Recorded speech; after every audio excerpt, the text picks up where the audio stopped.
سب سے بڑا خطرناک وسوسہ، تمام وسوسوں میں سب سے خطرناک وسوسہ جو انسان کو بہت زیادہ پریشان کرتا ہے وہ ہے اللہ کے بارے میں، اللہ کی ذات کے بارے میں، نبی کریم صلی اللہ علیہ وسلم کے بارے میں، قرآن کے بارے میں، مسجدوں کے بارے میں، اللہ کے دین کے بارے میں، اسلام کے بارے میں بہت زیادہ برے سے برے خیالات آتے ہیں۔ جب بھی وہ اللہ کا نام لیتا، یا جب بھی وہ اذان سنتا، یا جب بھی وہ نماز پڑھنے کے لیے چلے جاتا، فوراً اس کے سامنے خیال آ جاتا، ایک امیج آ جاتا کہ کوئی بت ٹھہرا ہوا ہے، ہاں، کوئی مورتی ٹھہری ہوئی ہے، کوئی چیز آ گئی ہے، کوئی تصویر اس کے سامنے آ گئی، کوئی غیر اللہ کو سامنے لایا۔ اب وہ سجدہ کر رہا، اس کے دماغ میں وسوسہ کیا ہے؟ وہ اللہ کو سجدہ نہیں کر رہا، کوئی پتھر کو سجدہ کر رہا، کوئی امیج کو، کوئی تصویر کو سجدہ کر رہا۔ ایسا خیال اس کو پریشان کرتا ہے، یہ وسوسہ آتا ہے۔ پھر اسی طرح نبی کریم صلی اللہ علیہ وسلم کے تعلق سے خود وہ نبی کو گالی دے رہا ہے، ایسا وسوسہ، ایسا خیال آتا۔ نبی کریم صلی اللہ علیہ وسلم کی بے ادبی کر رہا ہے، ایسا وسوسہ آتا۔ پھر اسی طرح قرآن کے تعلق سے قرآن کو پھاڑ دیا، قرآن کو پھینک دیا، قرآن پہ ایمان نہیں لاتا، ایسا قرآن کے تعلق سے اور برے برے برے برے خیالات اس کے پاس، اس کے ذہن میں آتے ہیں۔ جب بھی وہ قرآن لے کے بیٹھتا ہے پڑھنے کے لیے تو پھر ایسی چیزیں آتی ہیں، گندے گندے خیالات اس کے ذہن میں آتے ہیں۔ پھر اسی طرح صحابہ کے تعلق سے بھی برے برے خیالات آتے ہیں۔ دین کے بارے میں آتا ہے کہ نہیں، اب تیرا دین ختم، تو منافق ہو گیا، تو مشرک ہو گیا، تیرے دل میں ایمان نہیں ہے، اب تو کافر ہو گیا، تو اب جنت میں نہیں جا سکتا۔ ایسے بھی خیالات آتے ہیں۔ خاص طور پہ وہ لوگ جو اسلام قبول کر کے آئے، جو ابھی نئے نئے مسلمان بنے، یا پھر جو لوگ اپنی زندگی میں بہت سارے گناہ کر لیے تھے، برائیاں کر لیے تھے، جیسا کہ کسی کو فیشن پرستی، فیشن کرنے کی عادت تھی، فیشن پرستی میں مبتلا، کوئی شرابی تھا، کوئی زنا میں مبتلا تھا، اسی طرح کوئی شرک کرنے میں مبتلا تھا، شرک کرتا تھا، ایسے بہت سارے جتنے بھی برائیاں کرتے تھے۔ اب برائیاں کرتے کرتے ایک دن ان کو ہدایت ملی، بات سمجھ میں آ گئی، اب وہ اصلاح کر لیے، توبہ کر لیے، اب وہ نمازی بنے، اب وہ دیندار بنے، اب وہ عورت پردہ کرنے لگی، یہ مرد داڑھی چھوڑ دیا، پھر ٹوپی لگایا، دیندار بنا، یہ 5 ٹائم نماز پڑھنا شروع کر دیے۔ اب ایسے لوگوں کے پاس تو اور زیادہ وسوسے آتے ہیں، اور زیادہ خیالات آتے ہیں۔ اب اس کی وجہ سے وہ لوگ اور زیادہ پریشان۔ ہمارے ساتھ ہی ایسا ہونا، اس کا مطلب ہماری توبہ قبول نہیں ہوئی کیا ہم لوگ ابھی بھی جہنم میں جاتے کیا؟ ہم کو ہی ایسا کیوں ہو رہا ہے؟ ہم ہی سب سے بڑے گناہ گار ہے کیا؟ اس طرح پھر ان کی ٹینشن اور زیادہ بڑھتی ہے۔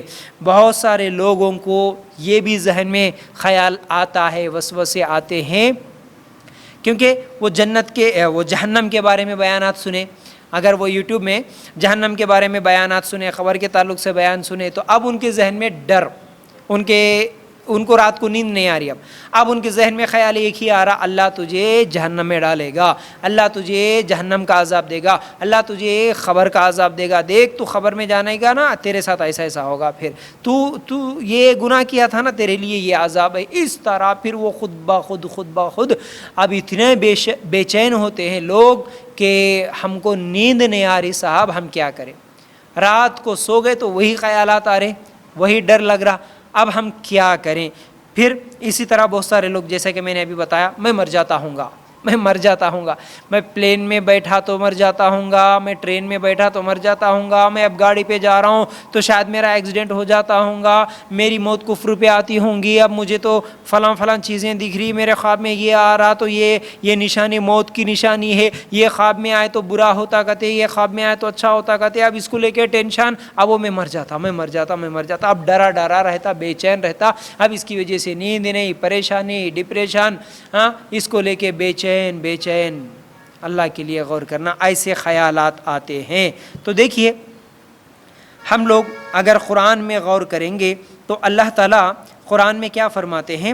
سورہ مجادلہ آیت نمبر 10، انما النجوى من الشیطان لیحزن الذین آمنوا ولیس بضارهم شیئا الا باذن اللہ وعلی اللہ فلیتوکل المؤمنون۔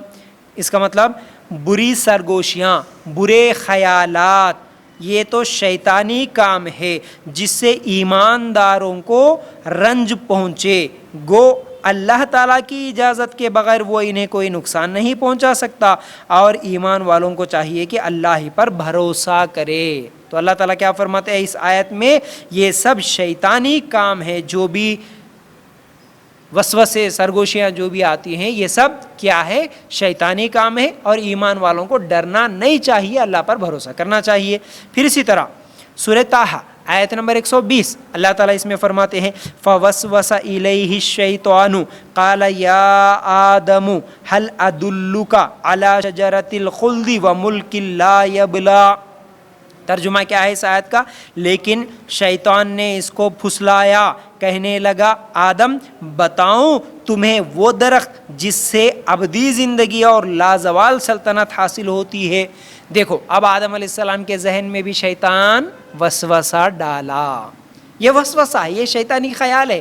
گیا آدم علیہ السلام کے پاس، جا کے کیا بولا؟ میں تمہیں وہ درخت نہ بتاؤں؟ اگر وہ درخت کے پاس چلے گئے ہمیشہ کی زندگی ہی دیکھو۔ اب یہ وسوسہ ہے، ٹھیک ہے۔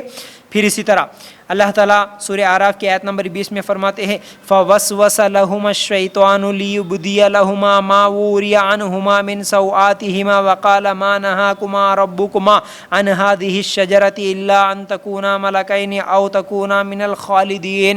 ترجمہ کیا ہے اس کا؟ پھر شیطان نے ان کو بہکایا، وسوسہ ڈالا پھر ان کے دل میں، تاکہ ان کی شرمگاہیں جو ایک دوسرے سے چھپائی گئی تھی ان کے سامنے کھول دے۔ اب یہ بھی شیطان کے وسوسے ہیں جس کے تعلق سے اللہ تعالیٰ فرماتے ہیں یہ سب شیطانی خیالات ہے۔ یاد رکھو ان وسوسوں کے تعلق سے اللہ تعالیٰ نے سورہ ناس اتاری۔ سورہ ناس کبھی پڑھ کے دیکھو، قل اعوذ برب الناس، اس کا ترجمہ اللہ تعالیٰ کیا فرماتے ہیں؟ قل اعوذ برب الناس ملک الناس الہ الناس۔ کیا ہے؟